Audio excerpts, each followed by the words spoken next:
Hello प्यारे बच्चों, कैसे हैं। आज के इस लेक्चर में हम यूनिट 2 क्लास 11th के लिए फिजिक्स का फुल चैप्टर डिस्कस करेंगे। तो देखिएगा, इस चैप्टर का मात्रक और मापन जो चैप्टर है, इसमें देखिए क्या है। सबसे फर्स्ट पॉइंट है भाई, मैंने कहा कि ये वस्तु है, इसकी लंबाई मैंने कहा कितनी है, 3 मीटर। तो 3 क्या हो गया है यहाँ पर, हमने क्या करा, इसका मापन करा 3। मैंने कहा यार दूसरी रॉड है, इसकी लंबाई 4 है, तो 4 क्या मापन है।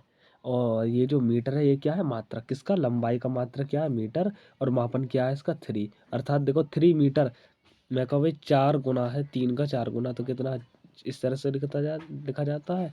जैसे भाई मीटर कितना गुना है, 3, हाँ 4 गुना है। तो ये क्या है, इसका मापन है। देखिए आगे क्या लिखा है डेफिनेशन में, वह प्रक्रिया जिसमें हमें यह ज्ञात करते हैं कि कोई दी हुई जो राशि है, मैंने बताया था कोई दी हुई जो राशि है किसी मानक राशि का कितने गुना है, इस प्रक्रिया को मापन कहते हैं। जैसे लंबाई क्या है, एक राशि है, भौतिक राशि है, इसका मात्रक माना है 5 मीटर माना, तो मानक राशि का कितने गुना है, मानक राशि क्या होगी मीटर, कितने गुना है 5 गुना है। तो ये क्या, मापन, अर्थात किसी चीज़ की तुलना करना, ये क्या कह सकते हैं, मापन। किसी चीज़ की क्या करना, तुलना करना, क्या कह सकते हैं हम, मापन।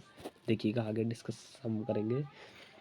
लंबाई एक मापन है जिसका मात्रक क्या है, लंबाई क्या है, एक मापन, लंबाई क्या है, एक मापन है। देखो, जो कोई दी हुई राशि किसी मानक राशि का कितने गुना है, इस प्रक्रिया क्या कहते हैं, लंबाई एक मापन है जिसका मात्रक मीटर है। अर्थात लंबाई को किस में नापा जाता है, मीटर में मापा जाता है। तो लंबाई क्या होगी, एक मापन होगी। जैसे लंबाई 3 है इसकी लंबाई, तो 3 क्या है इसकी लंबाई, ये क्या मापन है, हमने मापा इसको। देखिए अब नोट पॉइंट याद करना है जरा। कार्य का मात्रक जूल है, याद रखना है आपको। जूल का मान मूल मात्रक पदों में kilogram metre square second square से होता है। याद रखना है 1 माइक्रोन में 10⁻⁻6 मीटर, या 1 मीटर में 10⁻6 माइक्रोन होते हैं, एम माइक्रोन एम। देखिए आगे, 1 एंगस्ट्राम में 10⁻10 मीटर होते हैं, कितने होते हैं, 1 एंगस्ट्राम 10⁻10 मीटर। आगे देखिएगा, एम्पियर विद्युत धारा का ऐसा ही मात्रक है। एम्पियर विद्युत धारा को किस में नापा जाता है, एम्पियर में। ऐसा ही बदले मूल मात्रक की संख्या कितनी होती है जी, 7।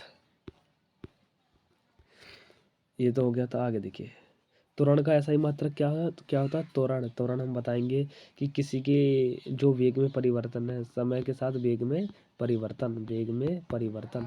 जैसे किसी की चाल यहाँ 2 मीटर प्रति सेकंड है, यहाँ 3 या 4, ये क्या है, त्वरण है। बल एक सदिश राशि है, याद रखना है। बल क्या है, जिसमें सदिश क्या होता है, सदिश का मतलब क्या होता है, जिसमें दिशा और प्लस परिमाण हो, और अदिश जिसमें केवल परिमाण हो, दिशा और परिमाण का मतलब, जैसे हम भाई बात करेंगे कि ये कोई बॉल है, इसका वजन आपको 5 बताया, 5 किलोग्राम, तो दिशा का यूज़ कहीं नहीं हुआ, तो ये क्या है, अदिश राशि है। और सदिश राशि क्या होती है, जिसमें दिशा बताई जाती है। जैसे विस्थापन, 2 बिंदुओं के बीच की न्यूनतम दूरी, आप ए बिंदु से गए, बी तक गए, फिर बी से वापस आ गए, 3 किलोमीटर गए, मतलब 3 किलोमीटर वापस आए, तो दूरी कितनी होगी, 6। लेकिन विस्थापन क्या होगा, न्यूनतम दूरी, विस्थापन कितना होगा, 0। तो याद रखना। आगे देखिए, आवृत्ति की इकाई क्या है, हर्ट्ज है। लेंस की क्षमता का मात्रक डायप्टर है, याद रखना, फॉर कॉम्पिटिटिव एग्जाम के लिए भी मोस्ट है। आगे देखिएगा, मात्रक मूल राशि है, मात्रक क्या होते हैं, मापन तो आपने पढ़ लिया। मापन किस चीज़ की तुलना करना, या ये क्या है, कोई दी हुई राशि किसी मानक राशि का कितने गुना है, वो क्या मापन है। मूल राशि या मूल मात्रक, देखिए 3 पद्धति होती है। सबसे फर्स्ट हम बात करेंगे हम सीजीएस पद्धति। पद्धति में किसी वस्तु के लंबाई को सेंटीमीटर में, और द्रव्यमान को किस में नापा जाता है, द्रव्यमान को ग्राम में, और समय को सेकंड में नापा जाता है। एमकेएस पद्धति में द्रव्यमान को लंबाई को मीटर में, द्रव्यमान को किलोग्राम में, समय को सेकंड में। एफपीएस में फुट, पाउंड और सेकंड में नापा जाता है। आगे देखिएगा, ये तो डेफिनेशन आपने पढ़ी रही है, मापन किसे कहते हैं। उदाहरण के लिए आपने पढ़ा आगे देखिएगा जो मेन पॉइंट है। हाँ जी, मूल राशियाँ और मूल मात्रक की बात होगी। इसमें जो होती हैं हमारे पास 3 पद्धतियाँ होती हैं मूल राशि मूल मात्रकों की। आगे देखिएगा यहाँ पे। हाँ जी। हाँ जी, ये रहा।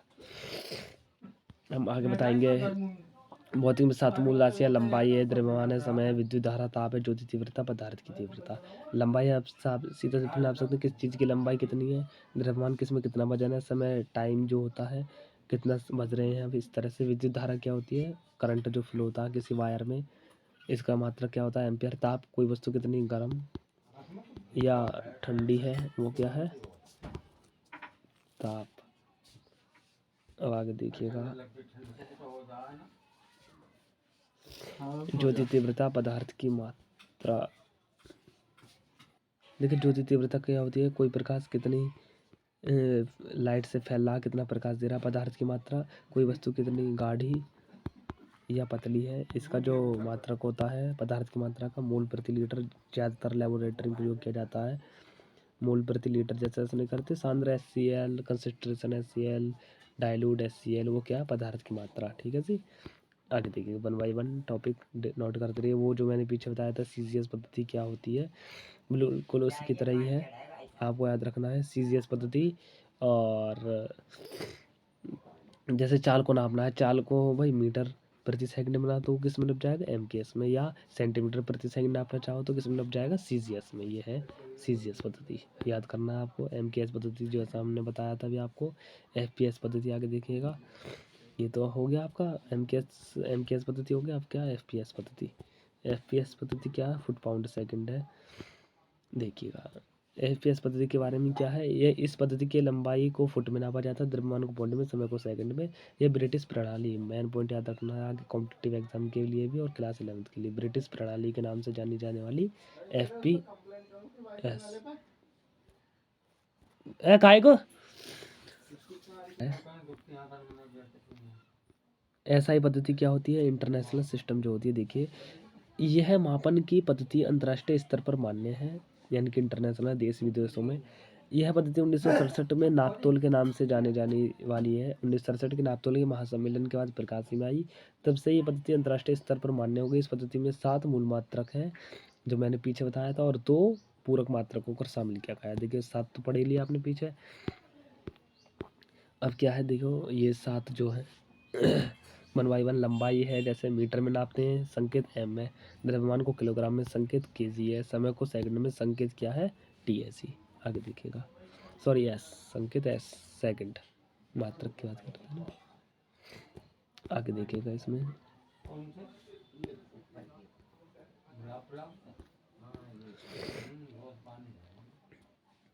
आगे देखिएगा विद्युत धारा एम्पियर में नापा जाता है। A से रिप्रेजेंट करते हैं। ताप केल्विन में नापा जाता है। T से रिप्रेजेंट करते हैं, ताप को करेंगे T से। ठीक है। समय को S से। पदार्थ की मात्रा मूल है, सॉरी मूल में नापा जाएगा, मूल प्रति लीटर नहीं, मूल। सांद्रता की बात होगी तो मूल प्रति लीटर। सांद्रता की बात होगी अगर कहीं कोई वस्तु कितनी गाढ़ी है तो मूल प्रति लीटर। और सॉरी एक गलत हो गई थी पीछे, मूल प्रति लीटर। और केवल पदार्थ की मात्रा की बात होगी तो मूल को नापा जाएगा, मूल MOL से रिप्रेजेंट करेंगे। ज्योति तीव्रता को कैंडेला में CD। कैंडेला कैसे याद करेंगे, देखो मोमबत्ती क्या देती है हमें, प्रकाश देती है, क्या कहते हैं इंग्लिश में, कैंडल। तो कैंडेला से याद करेंगे। ठीक है, CD। अब आगे देखिएगा, जो ये तो SI पद्धति की बात हो रही है, तो 2 और जो हमारी पूरक सार से शामिल की गई थी, जैसे कोण है क्या है रेडियन में, RAD से रिप्रेजेंट करेंगे। जैसे कोई ये है त्रिभुज, इस पर कितना कोण बना है 30 डिग्री का, तो 30 रेडियन कह भी सकते हैं। ठीक है, रेडियन में रिप्रेजेंट करेंगे RAD। रेडियन को डिग्री में बदलना आना चाहिए, 30 डिग्री है, रेडियन परिवर्तित कर सकते हैं इसे। कैसे परिवर्तित करेंगे इसको रेडियन में, हमने बात की थी भाई। देखो पाई क्या होता है रेडियन, या देखो 180 डिग्री को किससे रिप्रेजेंट करते हैं, पाई से। 1 को पाई बटे 180 से। ठीक है जी। और 30 को करेंगे 30 की मल्टीप्लाई, 3 पाई/6, तो पाई/6 रेडियन होगा उसका अगर मान 30 डिग्री को परिवर्तित करना चाहें तो 30 डिग्री को पाई/6 में। घनकोण क्या होता है, ये घनाभों में बनता है ज़्यादातर। घनकोण स्टेरेडियम, नाम गलत लिखा है जरा, स्टेरेडियम SR से रिप्रेजेंट करते हैं। ठीक है जी। आगे देखिएगा, व्युत्पन्न राशि जैसा मैंने बताया था कि मूल राशियाँ कैसी होती हैं। देखो 2 प्रकार की राशि होती है। मूल राशि कैसी होती है जी? स्वतंत्र। मूल राशि कैसी होती है जी? स्वतंत्र। स्वतंत्र। जैसे लंबाई को मैंने कहा लंबाई नापो, कैसे नाप दोगे? 2 मीटर, केवल मीटर का यूज़ हुआ। मैं कहूँ क्षेत्रफल को नापो, तो किस किस का यूज़ होगा? लंबाई गुणा चौड़ाई, अर्थात 2 चीज़ों का यूज़ हो रहा है। उसी प्रकार चाल में किस किस का यूज़ होगा? दूरी बटे समय, 2 चीज़ों का यूज़ हो रहा है। तो ये कैसी है? व्युत्पन्न राशि। व्युत्पन्न यानी कि उत्पन्न हुई है किससे? मूल राशियों से उत्पन्न होने वाली राशियाँ क्या कहलाती हैं? व्युत्पन्न राशियाँ। तो डेफिनेशन आप सिंपल पढ़ देंगे। वो लिखा है कि वह सभी भौतिक राशियाँ जिनको मूल राशियों की सहायता से प्राप्त किया जाता है, उन राशियों को व्युत्पन्न राशियाँ कहते हैं। आपका एग्जाम्पल आप पढ़ लेना इसे, जैसे मैंने बताया था आपको अभी। ठीक है, चाल को जैसे मीटर प्रति सेकंड में 2 चीज़ों का यूज़ हुआ है इसमें, मीटर का और सेकंड का। ये क्या है? व्युत्पन्न राशियाँ। और मूल राशियों की डेफिनेशन भी आ सकती है। मूल राशियाँ कैसे होती है? स्वतंत्र। अब देखिए अगला पॉइंट है इसमें, आपकी बुक में आपको देखना है त्रुटि क्या होती है। मैंने भाई ये वस्तु है, किसी की लंबाई है 3 मीटर और आपने उसकी लंबाई को नाप दिया कितना? 4 मीटर। तो त्रुटि कितने की होगी? 1 की। परसेंट में बदलने के लिए क्या करना पड़ेगा? 100 की मल्टीप्लाई। तो इसके लिए फॉर्मूला होगा, आप देखिए क्या है? त्रुटि। किसी भौतिक राशि की माप पूर्णतः शुद्ध नहीं होती है, आप जानते हैं भाई। भौतिक राशि की वास्तविक माप तथा किसी यंत्र द्वारा मापी गई माप में जो अंतर पाया जाता है उसे क्या कहते हैं? त्रुटि। त्रुटि सदैव प्रतिशत में व्यक्त की जाती है। तो किसी वस्तु की जो वास्तविक माप होती है और यंत्र से नापेंगे थोड़ा बहुत तो डिफरेंट होगा, तो क्या होगी? त्रुटि। त्रुटि के प्रकार, सामान्य रूप से त्रुटि 2 प्रकार की होती है। कौन कौन सी त्रुटि होती है देखिएगा। हाँ जी, त्रुटि क्रमबद्ध त्रुटि और कैसी है जी? यादृच्छिक त्रुटि। क्रमबद्ध त्रुटि क्या होती है? वह त्रुटि जो किसी एक दिशा धनात्मक या ऋणात्मक में प्रवृत्त होती रहती है तो क्रमबद्ध त्रुटि कहलाती है। जैसे त्रुटि किसी प्रयोग में नियमित रूप से प्राप्त होती है, जैसे वर्नियर कैलिपर्स की शून्यक त्रुटि। भाई वर्नियर कैलिपर्स में हमेशा त्रुटि मिलेगी। वर्नियर कैलिपर्स में 0.1 की मिल सकती है। ठीक है, इस तरह से। तो ये क्या है? क्रमबद्ध त्रुटि माइनस में भी हो सकती है भाई, 0.1 घट भी सकती है, प्लस भी हो सकती है, इक्वल भी रह सकती है। एक दिशा धनात्मक या ऋणात्मक प्रवृत्त हो सकती है, क्रमबद्ध त्रुटि कहलाती है। यह त्रुटियां किसी प्रयोग से नियमित रूप से प्राप्त होती है, जैसे वर्नियर कैलिपर्स की शून्य त्रुटि। आपने प्रैक्टिकल करा होगा। आगे देखिए, क्रमबद्ध त्रुटि के बाद कौन सा है? यादृच्छिक त्रुटि। किसी मापन में क्या डेफिनेशन? किसी मापन में अनियमित रूप से उत्पन्न होने वाली त्रुटि को यादृच्छिक त्रुटि कहते हैं। चूंकि इस प्रकार की त्रुटि में स्रोत का ज्ञान नहीं होता, इसलिए इसे आकस्मिक त्रुटि भी कहते हैं। यह त्रुटि प्रायोगिक अवस्था जैसे ताप दाब आदि परिवर्तन होने के कारण तथा पाठ्यांक के परीक्षा में परीक्षक के द्वारा की गई व्यक्तिगत त्रुटि के कारण उत्पन्न होती है। यादृच्छिक त्रुटि को अंक करने के लिए परीक्षक को बार बार दोहराया जाता है। अब देखिए भाई, किसी वस्तु पर हम दाब लगा रहे हैं, दाब कभी कम भी लग सकता है, कभी ज़्यादा लग सकता है, लेकिन नियमित नहीं है, फिक्स नहीं है। क्या नहीं है?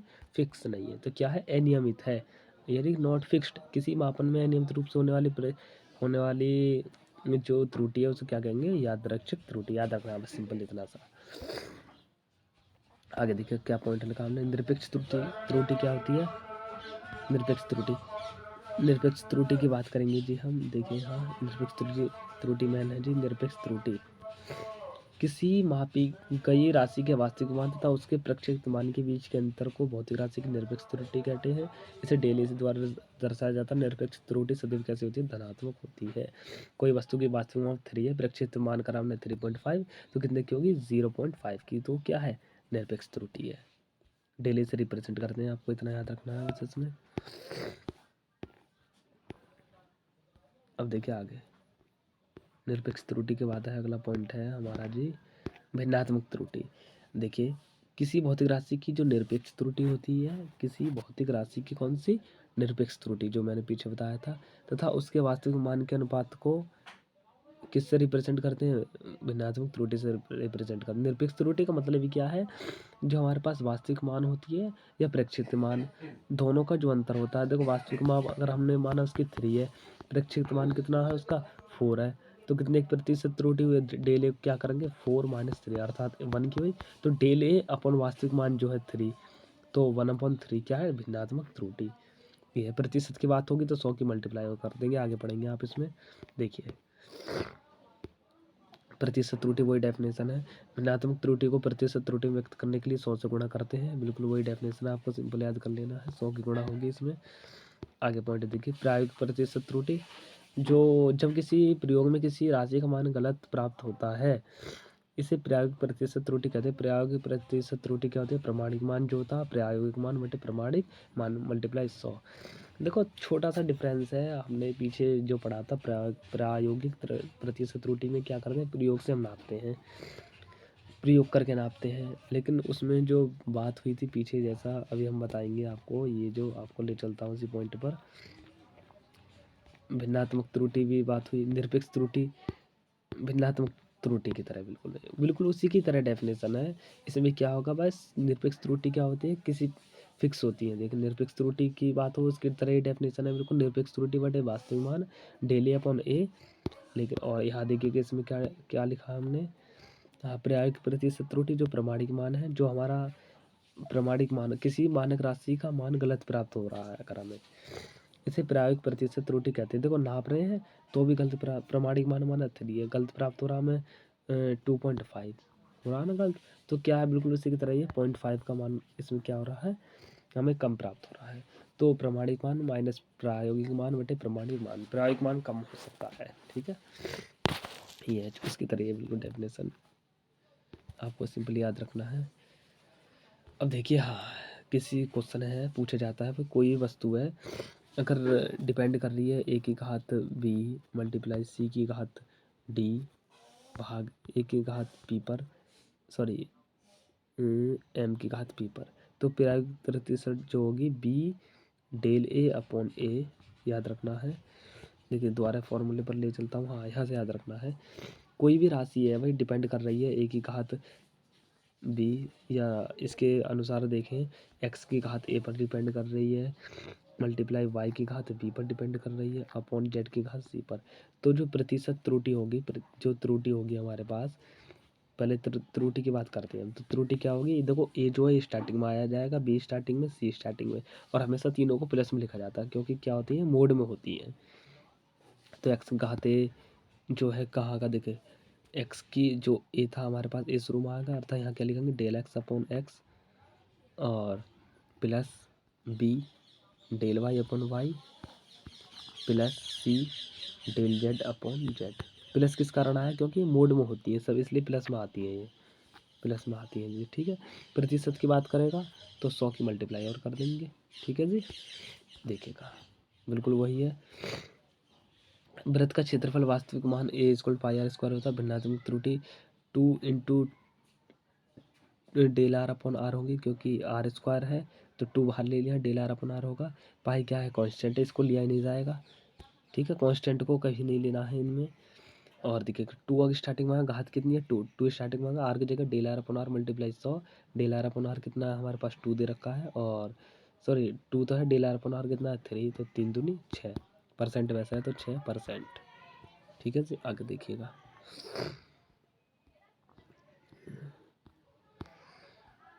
वही लिखा है बिल्कुल, देखिए हाजी ये रहा, कोई भौतिक राशि पी 3 राशि एक्स वाई जेड पर डिपेंड कर रही है, अगर ये है तो एक्स वाई जेड में 1 2 3% त्रुटि है, तो पी में प्रतिशत त्रुटि ज्ञात करनी है। तो देखिए पी में प्रतिशत त्रुटि क्या होगी हम जानते हैं, देखिए P equal to X square Y घात 3 प्लस जेड ये होता है, इसको ऊपर ले गए तो एक्स की पावर -1 होगा, डेल पी अपन पी क्या होगा 2 इंटू 2 यहाँ जो है ये स्टार्टिंग में आएगा, 3 ये यहाँ आ गया, जेड क्या आ गया 1 यहाँ पर आ गया। देखिए आगे क्या करा है इन्होंने, जो हमारे पास होगा, देखो मोड में होती है हमेशा, तो मोड के कारण क्या बन जाएगा माइनस वाला, प्लस यहाँ बन गया, ठीक है। देखिए डेली पे अपन भी 100 की मल्टीप्लाई करी प्रतिशत त्रुटि के लिए, सबके मान रख दिए 2, इसका 1 है, इसका कितना है 2 है, इसका यहाँ पर कितना है जी 3, ठीक है। ये है इस तरह से आपको 3 जो है आपको मान रखने हैं, और डेली पे अपन भी कितना होगा जी 11%, ठीक है। आप सिंप्लीफाई से कर सकते हैं ईजिली, इतना पढ़ाने के बावजूद तो आप कर ही सकते हैं ना बच्चों, ठीक है।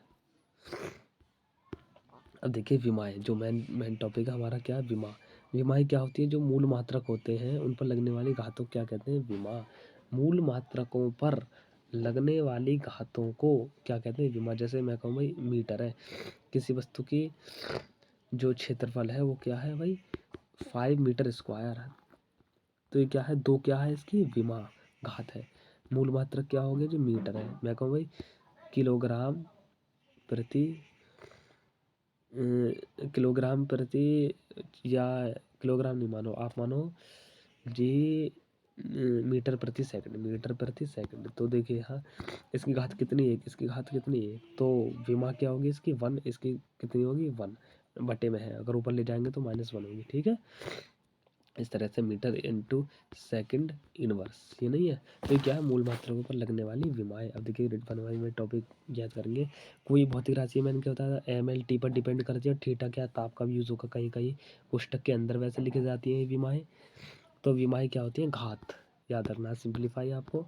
और किस तरह से हम विमाएं ज्ञात करते हैं, देखिए किसी भौतिक राशि का विमीय सूत्र ज्ञात करने के लिए सबसे पहले उस राशि को उसके मात्रकों में तोड़ देते हैं। पहले सिंपली क्या तोड़ना है, मूल मात्रकों में, स्वतंत्र मात्रकों में तोड़ना है, मूल मात्रकों में तोड़ना है, लंबाई मीटर, किलोग्राम, सेकंड, इस तरह से तोड़ना सिंप्लीफाई। उसके बाद 1 बाई 1 आप उसके भी रखेंगे, ठीक है जी। देखिएगा कैसे रखेंगे इसमें, मैं कहूँ भाई ये वस्तु है कोई, मीटर को लंबाई को हमेशा एल से रिप्रेजेंट करेंगे, द्रव्यमान को हमेशा एम से, समय को हमेशा टी से विमा के रूप में, ताप को हमेशा थीटा से, ठीक है जी। देखिए आगे कार्य का विमीय सूत्र ज्ञात करना। कार्य बराबर क्या होता है बल गुणा विस्थापन, फॉर्मूला आपको पढ़ना होगा। मीटर द्रव्यमान समय सेकंड में बांटेंगे से, जब बांटेंगे तो देखिए आपको याद करने पड़ेंगे मात्रक, बल का मात्रक द्रव्यमान गुणा त्वरण गुणा विस्थापन, विस्थापन की भी लंबाई होती है। तो देखो द्रव्यमान है, त्वरण को मीटर प्रति सेकंड स्क्वायर में तोड़ दिया, विस्थापन का मात्रक मीटर, द्रव्यमान को द्रव्यमान मीटर स्क्वायर और सेकंड स्क्वायर, ये तो हो जाएगा। इसमें इसकी मल्टीप्लाई करेंगे जब मीटर स्क्वायर प्रति सेकंड स्क्वायर, घात। अब देखिए यहाँ क्या होगा, ये नीचे है ये वाला तो ऊपर गया माइनस में होगा, द्रव्यमान मीटर स्क्वायर प्रति सेकंड स्क्वायर क्या होगा, कार्य का जो मात्रक होगा, कार्य का जो विमा होगी एम एल स्क्वायर टी की पावर -2 आता है। कार्य का विमीय सूत्र एम एल स्क्वायर टी की पावर -2 होता है सी, ठीक है जी, याद रखना। आप देखिए कुछ फॉर्मूले इंपॉर्टेंट है, विमाएं हैं जैसे क्षेत्रफल इस तरह से ज्ञात होंगे। देखो लंबाई गुणा चौड़ाई है, लंबाई की हमें विमा ज्ञात करनी है। तो देखो लंबाई क्या है, लंबाई का मात्रक मीटर, चौड़ाई का मात्रक मीटर। कोई भी मीटर है, मीटर किसकी बात हो रही है, लंबाई को दर्शाते हैं, तो इसकी विमा एल, इसकी एल, तो क्या होगा एल स्क्वायर। किस तरीके से कर लो देखो, या लंबाई को एल में नापते हैं, चौड़ाई को एल में नापते हैं, अर्थात L L L square. M की घात 0 का मतलब क्या 1, टी की घात 0 1। एम और टी के पदों में लिखना चाहो तो एम यहाँ है नहीं, एम की घात 0 लिख दो, टी की घात 0, या डायरेक्टली एल स्क्वायर भी कर सकते हैं, ठीक है। आगे देखिएगा आपको विमा याद करनी होंगी अब। विमाएं तो आप पर निकाली आनी चाहिए। आयतन है, आयतन क्या होता है लंबाई गुणा चौड़ाई गुणा ऊंचाई होता है। आयतन किसी वस्तु का कितना आयतन है, इसकी लंबाई एल है, चौड़ाई बी है, और चौड़ाई कितनी है बी है, और ऊंचाई कितनी है हमारे पास एच है। तो ये क्या है इसका आयतन, लंबाई गुणा चौड़ाई गुणा ऊंचाई। वेग आप सिंपलीफाई जानते हैं, वेग बराबर क्या होता है, वेग या चाल दूरी बटे समय होती है, थोड़ा बहुत डिफरेंस है। वेग विस्थापन से संबंधित, चाल दूरी से संबंधित, वेग विस्थापन से, चाल दूरी से। त्वरण जो वेग परिवर्तन होता है, किसी की चाल कहाँ कितनी कितनी बदल रही है, 3 है 2 है 4 है, इस तरह से क्या वेग परिवर्तन बटे समअंतराल। घनत्व क्या होता है, देखिए घनत्व की बात करते हैं हम। घनत्व क्या होता है, ये बॉल है हमारे पास या लोहे की वस्तु है, ये हमारे पास रोई है। 1 किलोग्राम हमारे पास बॉल है, 1 किलोग्राम लोहे की वस्तु मान लो, और 1 किलोग्राम रुई है। तो रुई कितना स्थान घेर रही है, आयतन रुई ज़्यादा घेर रही है, तो घनत्व किसका ज़्यादा है, लोहे की वस्तु का। और क्योंकि आयतन भी कम है भाई इसका, द्रव्यमान भी इक्वल है, तो आयतन किसका ज़्यादा है, यहाँ इसका। तो बात करेंगे घनत्व की, जब डिवाइड देंगे इसमें, तो घनत्व क्या होता है, द्रव्यमान कितना 1, आयतन माना इसका 20 है, तो 1/20 कितना आएगा 0.5, ठीक है। और भाई 1/, ये अगर इसकी बात हो रही है रुई की, और आयतन कितना घेर रही है 100, तो कितना आएगा 0.01। तो कितना है घनत्व किसका ज़्यादा है, लोहे की वस्तु का, ठीक है जी। आपको सिंपलीफाई हमेशा याद रखना है। हाँ जी, अब आगे देखिए अगला पॉइंट।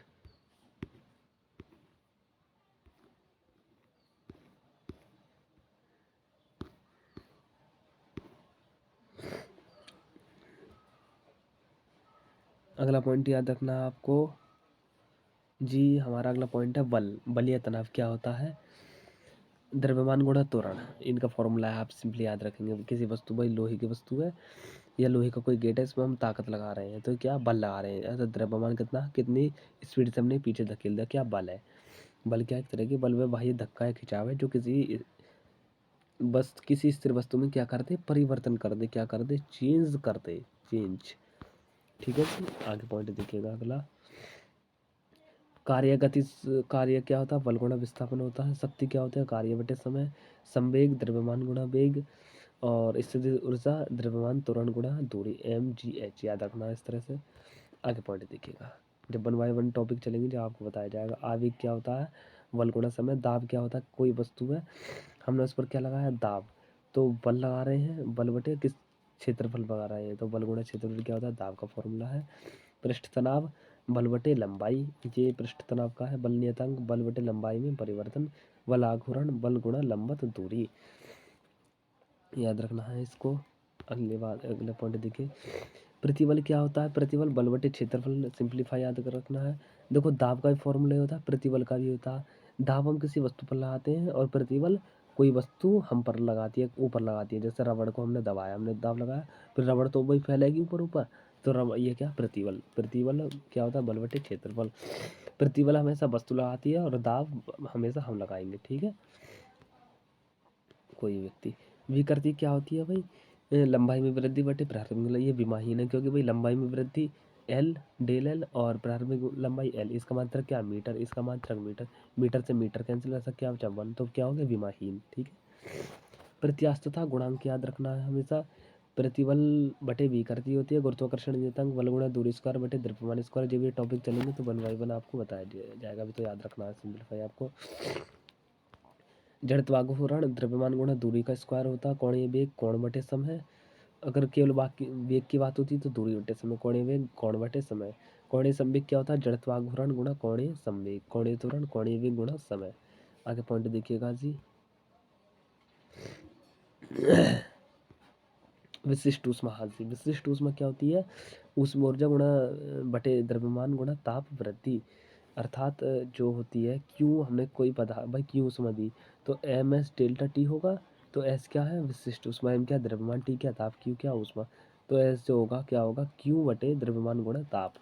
इस तरह से याद रखना है, Q equal to M S delta T. गुप्त ऊष्मा क्या होती है, कोई ये वस्तु है या लोहे की, भाई ये क्या है, बर्फ है। बर्फ को हमने भाई द्रव बना दिया, इसका 0 डिग्री सेंटीग्रेड है, इसका अभी ताप कितना, 0 डिग्री सेंटीग्रेड। अर्थात ठोस ठोस से कहाँ बनेगी, द्रव में। किसकी आवश्यकता, ताप सेम है, ठोस से द्रव केवल परिवर्तन हुआ, अर्थात अवस्था परिवर्तन में काम आने वाली जो ऊष्मा है, गुप्त ऊष्मा। गुप्त का मतलब दुबका चोरी से चलती है, गुप्त ऊष्मा गुप्तचर नहीं होता वो, इस तरह से। इसका मात्रक याद रखना है, जो वैसे तो Q equal to M L होता है, Q equal to M L. L की बात होगी, Q अपॉन एम नीचे पहुंच जाएगा, उस ऊर्जा गुणा द्रव्यमान। ठीक है जी, बोल्ट्जमैन नियतांक याद रखना है, गतिज ऊर्जा बटे ताप से है। गैस नियतांक दाब गुणा आयतन बटे ताप से है। ठीक है, ऊष्माधारिता द्रव्यमान गुणा विशिष्ट ऊष्मा जो होती है, ऊष्माधारिता आपको याद रखना है। ठीक है, Q equal to M L, ये क्या, ऊष्माधारिता। Q क्या है, ऊष्माधारिता। आगे देखो, ऊष्माधारिता का मतलब क्षमता एक तरीके से। प्लांक नियतांक ऊर्जा बटे आवृत्ति होती है। वेग प्रवणता वेग परिवर्तन बटे दूरी, याद रखना, आगे चैप्टर चलेगा आपको बताया जाएगा। श्यानता गुणांक बल बटे क्षेत्रफल गुणा वेग प्रवणता। आवृत्ति क्या होती है, बल बटे आवर्तकाल होता है। आवृत्ति का फॉर्मूला आपको याद रखना है। इसके बाद देखिएगा हमारे पास क्या है नेक्स्ट। हाँ जी, घूर्णन क्या होता है, घूर्णन।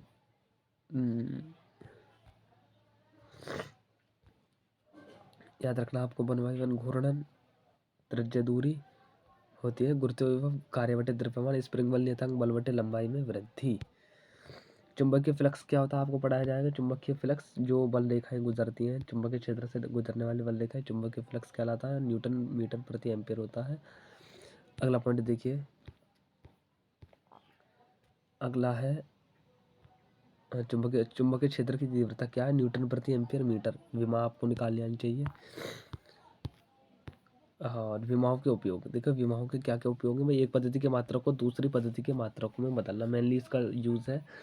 किस तरह से हम एक पद्धति के मात्रकों को दूसरी पद्धति के मात्रकों में बदलेंगे। आपको याद रखना है हमेशा भाई n1 कोई n1 u1 equal to n2 u2 है हमारे पास। ये क्या n1 मान दिए हुए हैं, जैसे n1 हमारे दिया है, n2 में ज्ञात करना है, u1 u2 क्या है विमा होगा। आगे बताएंगे एग्जांपल में। देखिए किस तरह से हम व्यक्त करते हैं। आपको सिंपली फॉर्मूला क्या याद रखना है, अगर n2 और n1 दी हो, सेम राशि होनी चाहिए पहले तो, m1 m2 की, l1 l2 की, t1 t2 की सेम राशि होनी चाहिए। अर्थात कैसे, m1 और m2 किस में होना चाहिए, या तो मीटर में ही हो, सॉरी या तो किलोग्राम में ही हो, या क्या हो ग्राम में ही हो। ठीक है, उसी प्रकार L1 L2 क्या मीटर में हो या सेंटीमीटर में हो या किलोमीटर में हो। T1 T2 क्या सेकंड में होना चाहिए या मिनट में हो। N1 क्या जो राशि दी होगी, N2 क्या हमें ज्ञात करना है। तो देखिएगा किस तरह से हम फॉर्मूले करेंगे, क्वेश्चन को करेंगे। आपके सामने ये जो है क्वेश्चन है, एक जूल को अर्ग में परिवर्तित करना है। एक जूल को किस में चेंज करना है जी, अर्ग में। तो किस तरह से रिप्रेजेंट करेंगे भाई, हम जानते हैं फॉर्मूला। N1 क्या दिया है, 1 जूल। ठीक है हमें N2 क्या करना है, फाइंड करना है। तो देखिए फॉर्मूला क्या होता है जी, फॉर्मूला हम बात करेंगे N1 N2 जो होगा, N1 into M1 upon M2 multiply L1 upon L2 multiply T1 upon T2 ये होता है। अब देखिएगा एक चीज़ है भाई, जो कार्य की विमा क्या होती है, ml स्क्वायर टी की पावर -2। पीछे हम देखो, अभी तो आपने पढ़ के आए हैं कार्य की विमा। आपको हम बता दे चलते हैं ऊपर ही, कार्य की विमा पर कहाँ है कार्य की विमा, कार्य की ये रहा, कार्य की विमा ml स्क्वायर टी की पावर -2। ठीक है, ml स्क्वायर टी की पावर -2 है, ml स्क्वायर टी की पावर -2। तो देखिए किस तरह से हम उसको राशि को हम चेंज करते हैं। सिंपलीफाई आपको याद रखना है, ml स्क्वायर टी की पावर -2 से, देखिएगा ये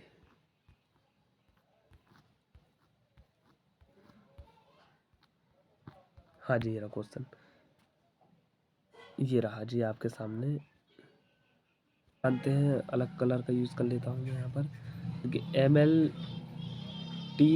ml स्क्वायर टी की पावर -2 ये क्या है, विमा होगी किसकी, कार्य की। N1 क्या 1 जूल है, तो N2 क्या होगा, 1 जो होगा N1 M1 upon M2 multiply L1 upon L2 का स्क्वायर T2 अपॉन T1 का। भाई T1 अपॉन T2 क्या माइनस में ऊपर जाएगा तो T2 अपॉन T1 हो जाएगा, घात कैसे हो जाएगी उसकी, प्लस की। ठीक है, ये है भाई, जैसे 4 की घात 3 में को माइनस की 3 है, प्लस में करना चाहेंगे तो 1/4 नहीं हो जाएगा, वो किसकी हो जाएगी, प्लस की। तो वही बिल्कुल हमने लिखा है यहाँ पर। आगे देखिएगा करना क्या है हमें, L1T2 एम के एस पद्धति में, अर्थात जूल किसका है, एम के एस पद्धति से आता है, और अर्ग सी जी एस पद्धति से। तो एक जैसी राशि बनानी होगी हमें फॉर्मूले के अकॉर्डिंग। तो देखिएगा करना था हमें, N1 1 है, मैंने क्या बताया था, M1 किस में, किलोग्राम में है कि एम के एस पद्धति है, 1 ग्राम किस में, सी जी एस में, मीटर किस में है भाई, एम के एस में, सेंटीमीटर किस में है, सी जी एस में, स्क्वायर है 1 सेकेंड, तो भाई दोनों में सेम होता है। ठीक है, सिंप्लीफाई हमें इसको सॉल्व करना है। अब देखिए सॉल्व किस तरह से करेंगे हम, जो सॉल्व करेंगे हम, देखिए N2 जो होगा हमारे पास, N2, तो N2 क्या होगा 1 इंटू, देखिए हमारे पास क्या है जी, 1 किलोग्राम है तो इसको ग्राम बदलेंगे, 1000 बटे कितना है 1, मल्टीप्लाई मीटर है कितने 100 बटे कितना है 1। ठीक है जी, आगे देखिएगा कितना आया था हमारे पास, N2 जो आया था हमारे पास कितना आया था, 1 इंटू 1000 बटे 1 मल्टीप्लाई 100 बटे 1 का होल स्क्वायर मल्टीप्लाई 1 का स्क्वायर, तो 1 करेंगे। देखिए किस तरह से करना है, 1000 मल्टीप्लाई 100 में 100 की मल्टीप्लाई करेंगे तो इतना आएगा, और कितनी ज़ीरो है, 10 की पावर 1 2 3 4 5 6 7, तो 10 की घात 7 कितना कितना होगा अर्ग। तो एक जूल को अर्ग में परिवर्तित करने के लिए हमें 10 की घात 7 अर्ग की आवश्यकता होगी, अर्थात एक जूल कह दो या 10 की घात 7 अर्ग। ठीक है जी, इस तरह से आप चेंज करेंगे। अब देखिए अगला जो पॉइंट होगा हमारा क्या है, सार्थक अंक। सार्थक अंक क्या है, शुद्धतम मान किस तरह से नापा जाता है, हमें याद रखना है। सार्थक अंक के लिए, सार्थक अंक के लिए हमें से याद रखना है, मैं बात करूँ भाई, किसी मापन का विभिन्न मात्रा सार्थक अंक संख्या परिवर्तित रहती है।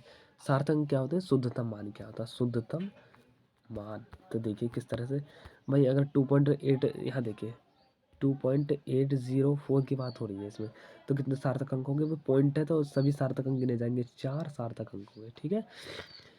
और इस राशि के मात्रकों को भाई देखो, अगर पॉइंट इस तरह से 0.0284 है तो कितने होंगे? 4।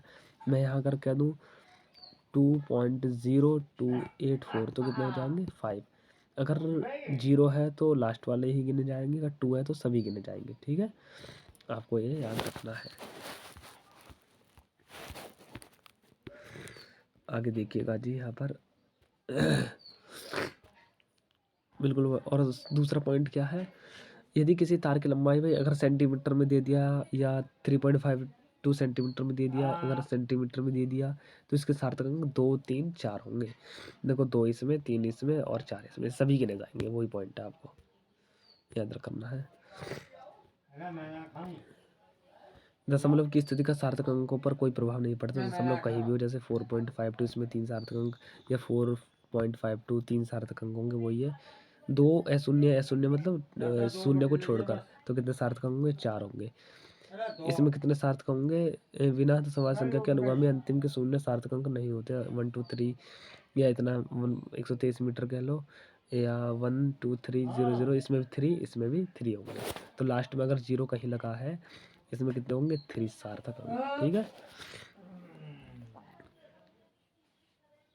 छठा पॉइंट देखिएगा, इसमें क्या है? एक ऐसी संख्या जिसमें दशमलव हो तो अनुगामी शून्य सार्थक अंक होते हैं। अगर दशमलव होगा तो क्या होगा? 4 चारों गिने जाएंगे। जैसे मैं बात करूँ 4700 में कितने होंगे? 2। अगर दशमलव भी आ रहा है तो 4 सार्थक अंक, इसमें 4, इसमें भी 4, याद रखना है, ठीक है। अगर यहाँ इसमें 4700 इसमें कितने हैं? 2 यहाँ। अगर 4.700 है तो तब कितने हो गए? 4। पॉइंट आ रहा है तो 4 और खाली है तो 2। आगे देखिएगा, 10 की घात वाली संख्या सार्थक अंक पर निर्भर नहीं करती। इसमें कितने सार्थक अंक होंगे? 4। 10 की घात है तो एक से छोटी संख्या के शुरू में आने वाले शून्य सार्थक अंक नहीं होते हैं। अगर एक से छोटी संख्या के शुरू में आने वाले शून्य सार्थक अंक नहीं होते, कितने शून्य सार्थक होंगे? 4 4। एक से छोटी अगर शून्य सार्थक अंक आ रहा है तो क्या होगा? 0। अगर एक से छोटी संख्या के शुरू में आने वाले शून्य सार्थक अंक नहीं होते, एक से छोटी जितनी भी संख्या आएंगी, ठीक है, याद रखना। 8वां पॉइंट के बाद क्या है? सार्थक अंक की पहचान करना। बिल्कुल वही होगा। एक दो एग्जांपल देखिएगा, इसमें कितने सार्थक अंक होंगे? इसमें 6 व 2, इसमें कितने सार्थक होंगे? 1 2 3 4 5, इसमें 5 सार्थक अंक होंगे, इसमें 4, इसमें 4, ठीक है। आगे से याद रखना है। देखिए इसमें 2, इसमें कितने सार्थक अंक होंगे? 5 सार्थक अंक होंगे। और अगर मैं बात करूँ भाई 0.00623 में कितने सार्थक अंक है हमारे पास? कितने हैं? 5। इसमें कितने हैं? 5। और मैं यहाँ 2 और लगा देता तब कितने होते? अगर बाई चांस यहाँ 2 लगा देता, ये नहीं, यहाँ 2 लगा देता तब कितने होते? 1 2 3 4 5 6 7 8, इस तरह से, ठीक है। अगर 2 आता है तो सभी गिने जाएंगे। यहाँ पर 2 होता है 0 की जगह, यहाँ पर 1 2 3 4 5 6 7 8, तो 8 शून्य सार्थक अंक तो याद रखना है। इसमें 4 होंगे नहीं, अगले पॉइंट में, चौथे में। बस थैंक यू। आपका ये यूनिट कंप्लीट हो गया। Subscribe, like and share my YouTube channel. So अगले लेक्चर में हम यूनिट 2 पढ़ेंगे, सॉरी यूनिट 3 पढ़ेंगे 1 बाई 1। बोर्ड पर भी होगा, आपको ग्रीन बोर्ड पर भी, जो हमारा बोर्ड है उस पर भी करवाया जाएगा, एक एक टॉपिक को अलग, और यहाँ पर एकदम संपूर्ण प्ले लिस्ट है। Thank you for watching my videos. Thank you very much. और लगातार स्टडी करते रहिए मेरे प्यारे बच्चों।